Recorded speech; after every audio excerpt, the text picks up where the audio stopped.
শুভেন্দুর জনসভায় পাল্টা তৃণমূলের প্রতিবাদ মিছিল। গোগলায় গোবর গঙ্গাজল ছিটিয়ে সূচনা। আগামীকাল বিরোধী দলনেতা ও বিজেপি নেতা শুভেন্দু অধিকারীর নির্ধারিত জনসভা ও পথসভাকে ঘিরে রাজনৈতিক উত্তেজনা চরমে পৌঁছালো পশ্চিম বর্ধমানে। মন্দারমণি দুর্গা মন্দিরের কাছে অনুষ্ঠিত বিজেপির কন্যা সুরক্ষা যাত্রায় অংশ নিয়ে শুভেন্দু অধিকারী শাসক দলের বিরুদ্ধে দুর্নীতি, মাফিয়াতন্ত্র ও রাজনৈতিক আঁতাতের তীব্র অভিযোগ তোলেন। এই কর্মসূচির পাল্টা জবাব দিতে দুর্গাপুর, ফরিদপুর ব্লক ও পাণ্ডবেশ্বর ব্লক তৃণমূল কংগ্রেসের পক্ষ থেকে আজ বিশাল প্রতিবাদ মিছিলের আয়োজন করা হয়। গোগলা অঞ্চলে মিছিলের সূচনা হয় গোবর জল ও গঙ্গার জল ছিটিয়ে, যা প্রতীকীভাবে অপবিত্রতা দূর করার বার্তা বহন করে। দেবাংশু ভট্টাচার্য রাজ্য তৃণমূল কংগ্রেসের মুখপাত্র ও Paschimbanga Trinamool Congress social media IT wing এর সভাপতি জানান, শুভেন্দু অধিকারী বিজেপিতে যোগ দেওয়ার পর থেকেই নাকি শনির দশা, রাহুর দশা, কেতুর দশা লেগেছে বিজেপি দলের। শুভেন্দু অধিকারীর ভাষা খুবই খারাপ, যার জন্য দলের মধ্যেও শৃঙ্খলা থাকে না। কি বলবো, উনি তো এরকমই করেন। ওনার ভাষা তো কোনোদিনই মধুর নয়, এবং উনি যে ভাষা ব্যবহার করেন উনি বুঝছেন না, বা ওনার দলও বুঝছেন না যে শুভেন্দু অধিকারীর যে ব্যবহার, মুখের ভাষা, তার জন্য প্রতিদিন মানুষ বিজেপির থেকে সরে যাচ্ছে। যে কটা মানুষ ভোটও পান তারা প্রত্যেক দিন ভোট হারাচ্ছেন শুধু এই কারণে। এবং আমি বারবার বলেছি, আজও বলছি, যে শুভেন্দু বিজেপিতে ঢোকার আগে অবধি বিজেপি বাংলার শ্রেষ্ঠ পারফরমেন্স করেছিল 2019-এ। আর শুভেন্দু 2020 ডিসেম্বরে বিজেপিতে যোগ দেওয়ার পর বিজেপিতে শনির 7.5, কালসর্প যোগ, রাহুর দশা, কেতুর দশা সব যুক্ত হয়েছে একত্রে। তো আগামী দিন এটা আরও চলতে থাকবে। শুভেন্দু এভাবে ব্যাট করে যাক, আমাদের খুব সুবিধা হচ্ছে। দলের মধ্যেও শৃঙ্খলা থাকে না। দুর্গাপুর, ফরিদপুর ব্লক সভাপতি শতদীপ ঘটক জানান, তৃণমূল কংগ্রেস এর প্রধান নেত্রী মমতা ব্যানার্জি সবসময় সজাগ, মানুষের চিন্তা করেন। তাই তার দলের সমস্ত কর্মীরাও স্বচ্ছ এবং সজাগ সবসময় কাজের প্রতি। এবং এখানকার বিধায়ক মাননীয় নরেন্দ্রনাথ চক্রবর্তী আমাদের বার্তা দিয়েছেন স্বচ্ছ থাকতে এবং অপমানের প্রতিবাদ করতে। তৃণমূল কংগ্রেস সবসময় সজাগ, মানুষের পাশে থাকে, মানুষের নিয়ে চিন্তা ভাবনা করে।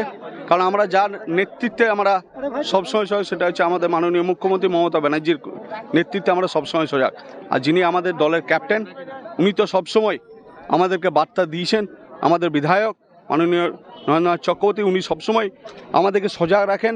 এবং আমাদের প্রতিটি বুথ থেকে শুরু করে, জেলা স্তর থেকে শুরু করে, আমাদের যে দুটো ব্লকের যারা নেতৃত্ব আছে সবসময় প্রস্তুত যে মানুষকে কীভাবে তার পরিষেবা দিতে হয়, মানুষের জন্য যেভাবে কীভাবে পাশে দাঁড়াতে হয়, তার জন্য আমরা সবসময় আছি। আর কিছু দল আছে যারা 4.5 বছর ধরে তাদেরকে দেখতে পাওয়া যায় না, এখন তাদের ঠিকানা পাওয়া যাচ্ছে এই অঞ্চলে।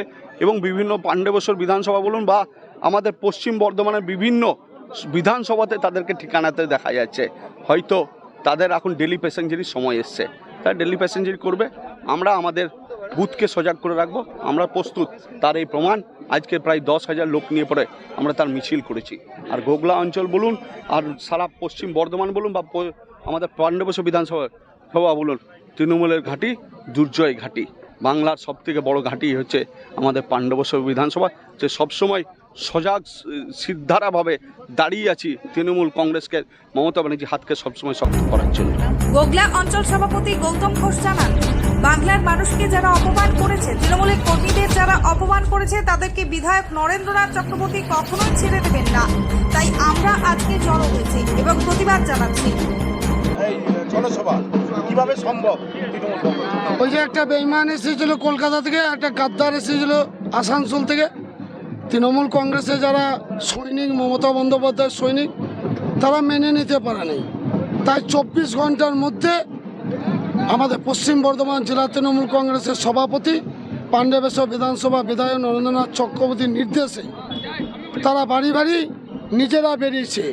বাংলাকে যারা অপমান করছে, বাংলার ভাষাকে যারা অপমান করছে, বাংলার মানুষ যে অন্য রাজ্যে কাজ করতে যাচ্ছে তাদের যে উপর যে অত্যাচার করছে, বাংলার ভাষাকে সদ্যেন অপমান করছে, তার জন্য প্রত্যেকটি মানুষ দুর্গাপুর, ফরিদপুর ব্লক এবং পাণ্ডবেশ্বর ব্লক এবং গোগলা অঞ্চলে যারা তৃণমূল কংগ্রেস করেন তারা বেরিয়েছিলেন জবাব দেওয়ার জন্য।